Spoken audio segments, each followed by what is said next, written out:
Hello friends, welcome to your S Pal news. और इसमें लेके आया हूँ आपके लिए करंट अफेयर 13 जून 2020 की करंट अफेयर। बहुत ही ज़्यादा महत्वपूर्ण क्वेश्चन आप लोगों के लिए, तो फटाफट से देखिए। सभी प्रतियोगी परीक्षाओं के लिए यह उपयोगी है।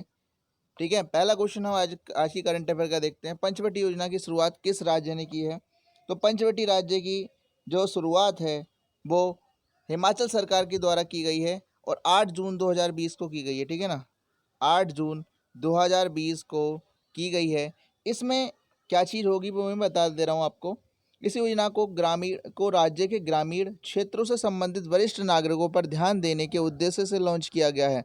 पंचवटी योजना के तहत सरकार महत्वपूर्ण सुविधाओं के साथ सभी विकास खंडों में उद्यान और पार्क विकसित करेगी। इन सुविधाओं और बुनियादी ढांचे को ग्रामीण विकास के विभाग मनरेगा योजना के तहत विकसित किया जाएगा। मतलब मनरेगा जो विभाग है आपका वो काम करेगा इसके लिए। नेक्स्ट देखिए, किसने भारत का पहला बिजनेस टू बिजनेस आभासी व्यापार मेला आयोजित किया है? तो देखिए, ये किया गया ईपीसीएच के द्वारा। किसके द्वारा? ईपीसीएच के द्वारा यह जो है लगाया गया है। हस्तशिल्प निर्यात संवर्धन परिषद, इसका जो होगा हस्तशिल्प निर्यात संवर्धन परिषद। भारत के पहले बिजनेस टू बिजनेस आभासी मेले का आयोजन किया गया है, जिसमें कई घाटों और प्रतिबंधों के कारण मांगों में गिरावट को शामिल किया गया है। ईपीसीएच ने भौतिक मेले के विकल्प के रूप में एक आभासी मंच का निर्माण करने के लिए अपने विदेशी खरीदारों और घरेलू विक्रेताओं के डेटा का उपयोग किया था। मेले का आयोजन शारीरिक स्टॉलों के साथ 10 वर्षों से किया जा रहा था। फैशन, ज्वेलरी और सहायक उपकरण के लगभग 200 भारतीय निर्यातकों ने अपने स्टॉलों की मेजबानी की और इसे आयातकों के लिए संयुक्त राज्य अमेरिका, यूरोप आदि जैसे प्रमुख अर्थव्यवस्था के बाजारों में पहुंचा। यह मेला 4 दिनों की अवधि के लिए आयोजित किया गया था और 153 करोड़ रुपए की राशि के व्यवसायों के लिए अवसरों का सृजन किया गया था। यह आमतौर पर उत्पन्न राशि से 350 करोड़ रुपए से कम था। ठीक है, ध्यान रखेंगे। नेक्स्ट क्वेश्चन देखिए आप। ई शिक्षा को और ज़्यादा रचनात्मक बनाने के लिए एनसीईआरटी और किस ने ई शिक्षण सामग्री के लिए समझौता किया है? तो यहाँ पर आपको ध्यान रखना है, रोटरी इंडिया करके आपको ध्यान रखना है। रोटरी इंडिया के द्वारा समझौता किया गया है। इसका फ़ायदा क्या है वो भी मैं आपको यहाँ पर बता दे रहा हूँ। ज़्यादा रचनात्मक बनाने के लिए एनसीईआरटी और रोटरी इंडिया ने ई शिक्षण सामग्री के लिए समझौता ज्ञापन पर डिजिटल हस्ताक्षर किए हैं। समझौता ज्ञापन के तहत ई शिक्षा सामग्री को एनसीईआरटी के सभी टीवी चैनलों पर कक्षा 1 से 12 के लिए प्रसारित किया जाएगा। समझौता ज्ञापन का उद्देश्य यह सुनिश्चित करना है कि एनसीईआरटी द्वारा अनुमोदित सामग्री ई शिक्षा के माध्यम से पूरे देश के बच्चों तक पहुँचे। समझौते के तहत विद्यादान 2.0 के अंतर्गत रोटरी इंटरनेशनल कक्षा 1 से 12 के सभी विषयों के लिए कराएगा।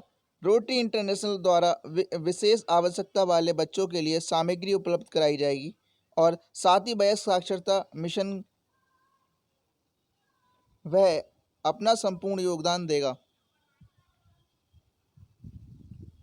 किस मिशन के तहत सरकार कोविड-19 महामारी से निपटने के हेतु मित्रवत विदेशी देशों की सहायता प्रदान कर रही है? तो देखिए, मिशन सागर है ये आपका।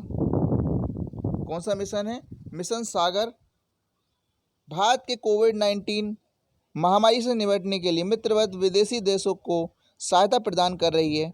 इस प्रयास के तहत भारतीय नौसेना जहाज केसरी ने 7 जून 2020 को सेशेल्स के पोर्ट विक्टोरिया में प्रवेश किया। भारत सरकार द्वारा मिशन सागर के तहत आईएनएस केसरी सेल्स के लोगों के लिए कोविड से संबंधित आवश्यक दवाओं की जो आवश्यक दवाएं हैं उन्हें लेकर पहुंचा है। भारत सरकार द्वारा सेशेल्स सरकार को दवाइयाँ सौंपने का आधिकारिक समारोह 7 जून 2020 को आयोजित किया गया था। मिशन सागर कोविड-19 महामारी और इसके कारण होने वाली कठिनाइयों से लड़ने के लिए दोनों देशों के बीच विद्यमान उत्कृष्ट संबंधों पर आधारित है। नेक्स्ट क्वेश्चन देखिए, किसने कोविड-19 हेतु कृत्रिम बुद्धिमत्ता आधारित परीक्षण किट विकसित की है? परीक्षण किट विकसित की है तो ये की गई है पता किसके द्वारा? आईआईटी हैदराबाद के द्वारा। कोविड-19 के लिए कृत्रिम बुद्धिमत्ता आधारित टेस्ट किट को भारतीय प्रौद्योगिकी संस्थान हैदराबाद के शोधकर्ताओं द्वारा विकसित किया गया है। यह प्रौद्योगिकी लागत प्रभावी है और 20 मिनट के समय अवधि में परिणाम प्रदान कर सकती है। अनुसंधान का नेतृत्व आईआईटी हैदराबाद में इलेक्ट्रिकल इंजीनियरिंग विभाग के प्रोफेसर शिव गोविंद सिंह ने किया है। जो इलेक्ट्रिक इंजीनियरिंग विभाग के प्रोफेसर हैं शिव गोविंद सिंह, उनके द्वारा यह किया गया है। परीक्षण किट ईएसआईसी कर्मचारी राज्य बीमा निगम अस्पताल में परीक्षण किए गए हैं और परिणाम उत्साहजनक हैं। परीक्षण किट रिवर्स ट्रानियन पॉलीमरेज चेन रिएक्शन आरटीपीसीआर से मुक्त है और कई प्रक्रियाओं को कम करते हैं। आईआईटी हैदराबाद कायोचिप्स के साथ कोविड परीक्षण किट की लागत लगभग 600 रुपये होगी और चिप्स के बड़े पैमाने पर उत्पादन का विकल्प चुनने पर यह आधा घट जाएगा। परीक्षण किट 100% स्वदेशी है और इसे उच्च विद्यालय के स्नातक छात्र द्वारा भी उपयोग किया जा सकता है। नेक्स्ट देखिए आपका, हाल ही में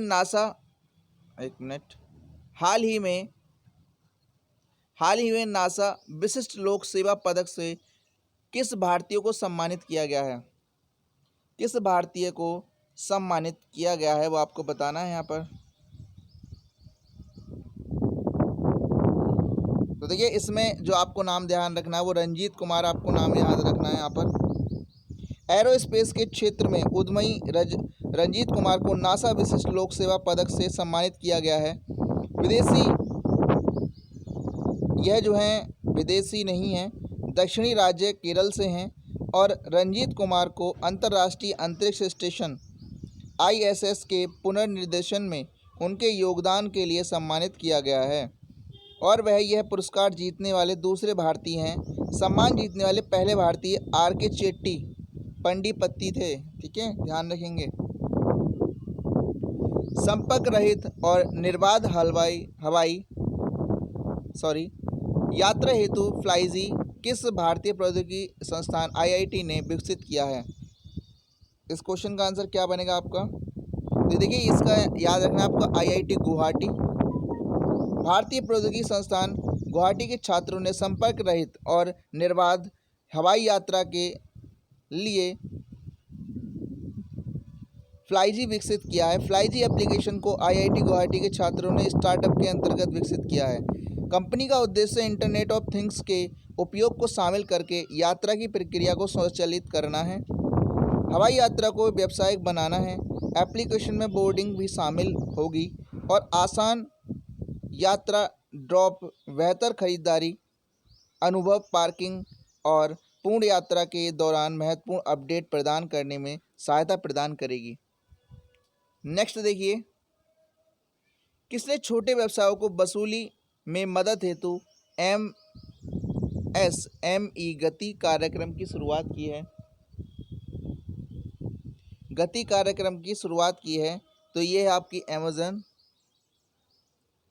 छोटे व्यवसायों को वसूली में मदद के लिए कार्यक्रम की शुरुआत की गई है। ई कॉमर्स दिग्गज सूक्ष्म, लघु और मध्यम उद्यम और स्टार्टअप्स को उनके कार्य और संचालन को शुरू करने में मदद करेगा। जब पूरे देश में कार्यालयों को फिर से खोला जाएगा, पहल के तहत उत्पादों को विक्रेता द्वारा उद्यम ग्राहकों को प्रदर्शित किया जा सकता है ताकि वे थोक आदेश प्राप्त कर सकें।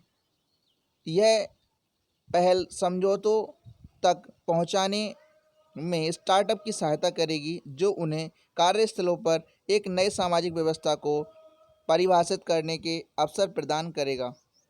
नेक्स्ट देखिए, इससे अगला क्या है? जावेद इकबाल वानी किस उच्च न्यायालय के न्यायाधीश नियुक्त हुए हैं? तो देखिए ये जो हुए हैं आपके वो जम्मू कश्मीर के हुए हैं, क्या नाम है, जावेद इकबाल वानी। जावेद इकबाल वानी जो है जम्मू कश्मीर के उच्च न्यायालय के न्यायाधीश के रूप में नियुक्त हुए हैं। नेक्स्ट देखिए, भारत में एशियाई शेरों की आबादी में कितने प्रतिशत की वृद्धि हुई है, कितने प्रतिशत की वृद्धि हुई है। तो यहाँ पर जो शेरों की आबादी में कितने प्रतिशत की, 29% की वृद्धि हुई है। और 523 से बढ़कर, ठीक है, 523 से बढ़कर 674 हो गई है। 523 से बढ़कर 674 हो गई है और 29% की वृद्धि हो गई है। Okay, thank you. वीडियो को लाइक और शेयर करें। बहुत बहुत थैंक यू आप लोगों का।